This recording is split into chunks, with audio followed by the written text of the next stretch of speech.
Today I want to talk about a very common episode that happens in most marriages. When I see couples that come in and they discuss different types of issues, what I see is that people feel very turned off. They get turned off. What happened? My spouse did this, did that. It's not the first time. Therefore, I don't love him anymore. I don't have any feelings. I don't love her, I don't love him. They feel turned off. The thing is that when we are children, little kids, we learn from our parents how to deal with emotions. I call it the emotional equations, different types of emotions. The way my parents dealt with their anger, their guilt, even their communication, which we're not going to be talking about communication today, we're going to be talking more about feelings. We learn from our parents just by being their behaviors, just by growing up in their homes. What happens? A little child does something wrong. They were chutzpahdik, or they broke something, which is very devastating, very hurtful for the parent. I just spent so much money for this vase, and this child was negligent, it fell on the floor and it broke. So the parent screams and yells at the kid, "Why did you do whatever?" The child, it feels, okay, my parents disciplined me, very nice. But at the moment now, my parents don't love me. They don't love me. They feel a disconnect. But that's not the way they should feel. If you could tell your child, you are not going to do this and this. I love you very much, but I'm not going to let you do this. You are very dear to me. You are not doing this. What your child is hearing, my parent loves me, my parent wants to discipline me, regardless if I agree with what my parent is angry for or not, or disciplining me for. But I know my parents still love me. And when a child grows up that way, later on in marriage, when they live with their spouse, they're able to separate. I'm angry, I'm hurt, but I still love and care for my partner. It's not a contradiction. If you look at Tehillim, you see David HaMelech, the whole Tehillim is like that. One minute he's crying to Hashem, one minute he has complaints, the other minute he's singing. And that's healthy, actually. If someone hurt you, you don't hate them. You're upset at them. You feel hurt.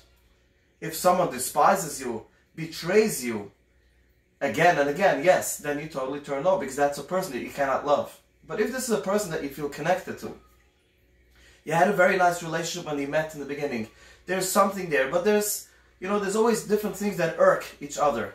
There's always going to be someone that is going to be always on time, the other partner is always late.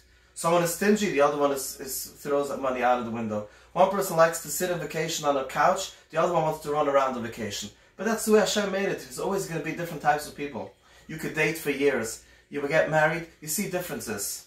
But you respect each other's differences. But sometimes the difference, or their behavior, or their goals, or their values are different than yours, it irks you.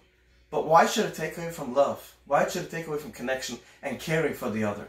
If you're upset, your wife embarrassed you, she said something in public in front of your family, she made a mistake.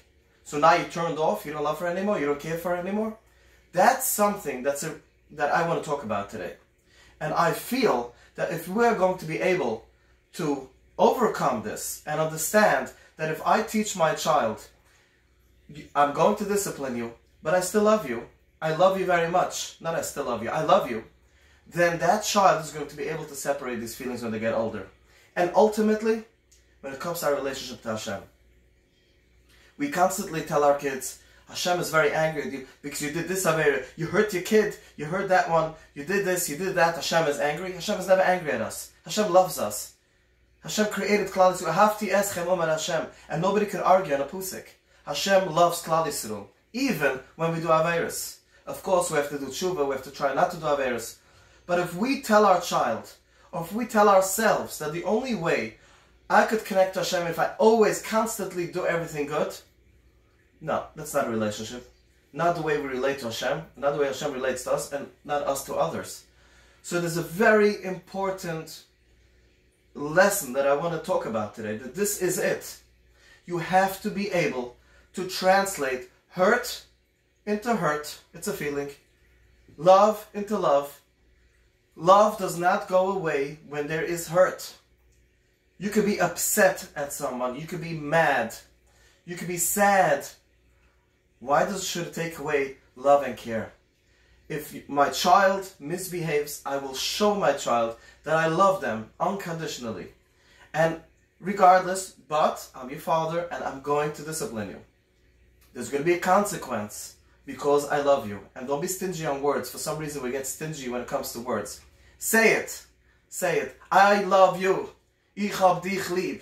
Liebe sei wichtig zu mich. Just say it in whichever language you say it. U'ahavti eschem umar Hashem. Hashem said it. There's no karkshaft. There's no stinginess.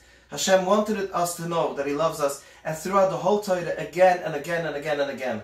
Even while Klal Yisrael was doing Averos in the Eigel and this, constantly you see the next word is Ahavas Hashem.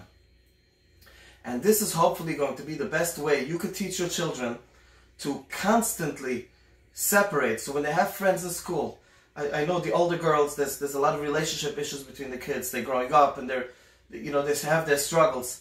If you teach them, it's okay. That girl doesn't know yet how to communicate. That girl is not so mature as you. But you can still be nice to that person. You can still share and care and slowly but surely have a good relationship. So that person did something wrong. You don't despise and throw out people out of the windows just because they didn't do something right. And back to marriage, work on it. Because I'm telling you, I think that according to the amount of people that I've seen in the last 15 years, it's way too common, and that's why I decided to make this video. Thank you, and I really hope that this is going to change slowly but surely. Thank you.